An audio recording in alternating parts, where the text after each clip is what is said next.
These are the times that try men's souls. The summer soldier and the sunshine patriot will, in this crisis, shrink from the service of their country. But he that stands it now deserves the love and thanks of man and woman. Tyranny, like hell, is not easily conquered, yet we have the consolation with us that the harder the conflict, the more glorious the triumph. What we obtain too cheap, we esteem too lightly. It is dearness only that gives everything its value. Do you know what that quote is from? You might remember just the beginning line, "These are the times that try men's souls."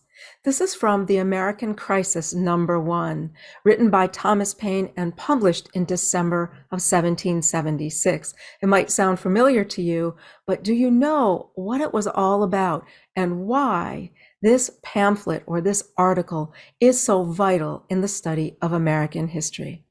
Well, let's take a look back at 1776 and the situation of the American colonies.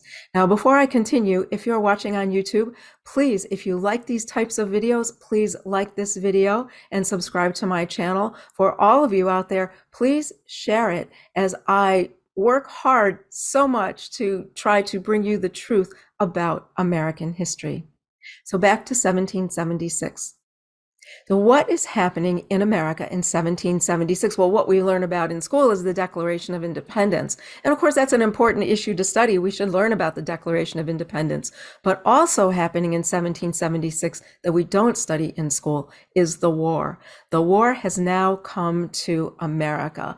It's not just Boston now, but the war has moved on. And for most of 1776, that war was fought around the city of New York as both sides vied for occupation of the island called Manhattan.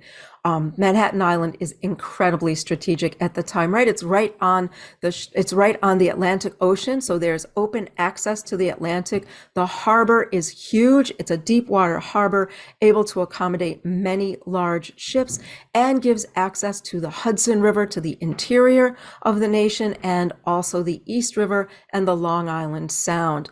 Both sides, seeing the significance of this piece of land, sought to control it in 1776. And the Americans lost. By the end of 1776, by December, they had been driven out of New York. By the end of November, they were out of New York. British forces had completely taken New York under the command of Admiral Richard Howe and General William Howe. The Howe brothers have taken New York. Washington's army has been utterly humiliated and demoralized. The months have now gone by. It's the end of December. Washington and his army are on the shore of the Delaware River across from Trenton, New Jersey. On the opposite side of the shore, the land is occupied by British and Hessian forces. About the only good thing happening for Washington at this point is that General Howe has returned back to New York with his army for winter quarters and won't be fighting. So at least on the rear front, there's nothing happening. He doesn't have to worry about General Howe. But his real problem is his own army, an army made up of volunteers whose subscriptions or commissions are set to retire on the last day of December. Most of these men now believe there is no way they can possibly defeat what Lord Howe called the full force and fury of the British Empire. They have been too badly beaten. The Congress has not come through for them. They have no money. They have very little supplies. They have no training, old weapons, no food. They're freezing. Why should they stay on? They're only going to lose anyway. Most of the men are only looking forward to leaving at the end of their commission, going home, at least eating a meal under a roof and sleeping in an enclosure, even if it's just a tiny little one-room house that they have. At least it's better than what they've been enduring these horrible months. And this is what Washington is facing. The enemy is spread out across the other side of the Delaware River. His men are weak, starving, demoralized, ready to go home. And into the camp walks 39-year-old Thomas Paine. Thomas Paine himself is a soldier in the Continental Army. He's mostly known at this point for a pamphlet he published Earlier in the year 1776, Common Sense, a pamphlet you probably know about, or at least I hope you know about, Common Sense, which encouraged the Americans to fight England, encouraged Americans to join up and to get rid of England so we could have a nation of our own. In Common Sense, Thomas Paine encouraged all of us to put our differences behind us and join up and take advantage of a once-in-a-lifetime opportunity to create our own nation. Now, 10 months have gone by since Common Sense, and it doesn't look like that's even a remote possibility. Well, what people in the camp don't know is that 4 days before, in Philadelphia, Thomas Paine's next great work, The American Crisis #1, was published. And when Washington read it himself, he decided that the whole thing ought to be read to his soldiers. And that opening is the opening paragraph of The American Crisis #1, where Thomas Paine rallies everyone. He says, the summer soldier and the sunshine patriot, in other words, the man who can only fight when the weather is nice and the sun is shining, will shrink from these difficult times we're facing. But the men who stick it out will deserve the love and thanks of all men and women. He then talks about how what's valuable isn't easy to get. He says, tyranny, like hell, is not easily conquered. But we know that the harder the fight, the greater the victory. And he says, if you get it too easily, the value is cheap. Right? So victory isn't going to be easy, that those you have to fight for, things that are expensive, that are difficult to attain, are the things that are valuable. And then he goes on in the pamphlet, and he talks about his time in the army and all the things that have gone wrong and the things they've done wrong. And he says, this is no reason to stop now. These are things we ought to learn about. And then he talks about how divided Americans are, how there are still so many that are still loyal to England. And at that time, they would be called Tories. We call them Loyalists. Thomas Paine would have called them Tories. And the people we call Patriots, he would refer to as Whigs, the common name at the time. And he tells us a little about Tories. Let me read some of this to you. He says, what is a Tory? Good God, what is he? I should not be afraid to go with 100 Whigs against 1,000 Tories, were they to attempt to get into arms. Every Tory is a coward, for servile, slavish, self-interested fear is the foundation of Toryism. And a man under such influence, though he may be cruel, can never be brave. And what is Mr. Paine saying?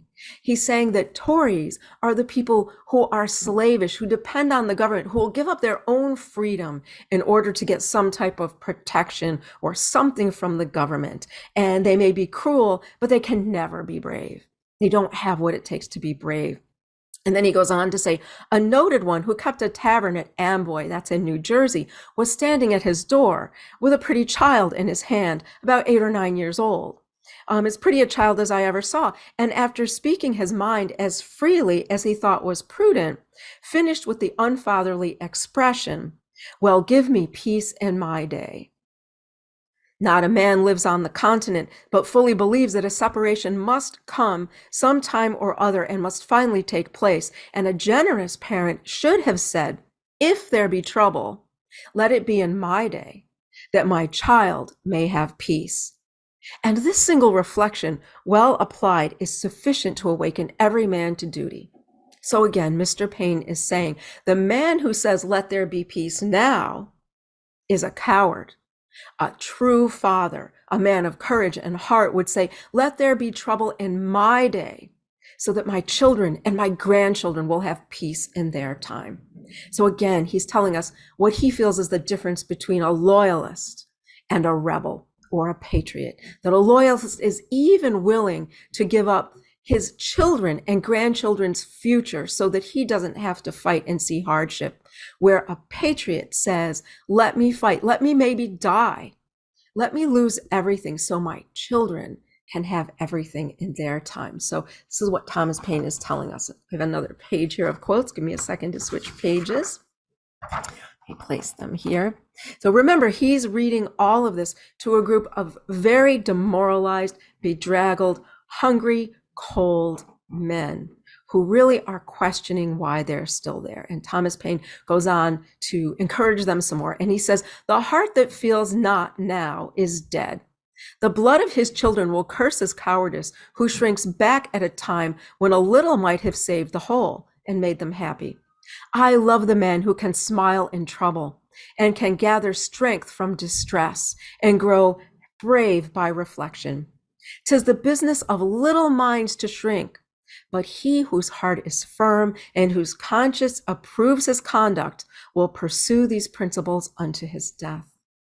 So he says, if you're not feeling something about all of this now, your heart is dead. You are dead to feelings. You're dead to the world. And the blood of your children will curse your cowardice for making them slaves to the corrupt government of England.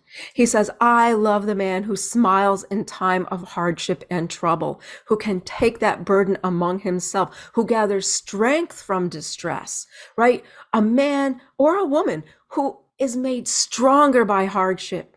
He says those are the people whose hearts are firm and who can go on to fight and pursue their principles unto death. And doesn't this really describe those men and women of the Revolutionary War, those men and women who were willing to stand and fight? Isn't Thomas Paine describing them brilliantly here? And he closes his pamphlet by saying, this is our situation, and who may know it? By perseverance and fortitude, we have the prospect of a glorious issue. By cowardice and submission, we have the prospect of a variety of evil events, a ravaged country, a depopulated city, habitations without safety, and slavery without hope. Our homes turned into barracks and bawdy houses for Hessians, and a future race to provide for, whose fathers we shall doubt of. Look on this picture and weep over it. And if there yet remains one thoughtless wretch who believes it is not, let him suffer it unlamented. So what is Thomas Paine saying here? Well, you know what our situation is. By perseverance and fortitude, if we fight our way through this, we have an incredible solution: our own nation, independence. But by cowardice and submission, we have a sad choice of evils. A ravaged country, right? A country destroyed by warfare, a country destroyed by taxes, soldiers who will be here for all time, quartering of soldiers here and us paying for it, depopulated cities, people who have left, our habitations, our homes without safety, as we've seen that the crown searches our homes whenever they please, or takes possession of them for themselves and their soldiers. He says, our homes turned into barracks. You may know that the British, when they came here to America, turned homes into barracks at will. They also turned churches into barracks and into stables and into hospitals at will.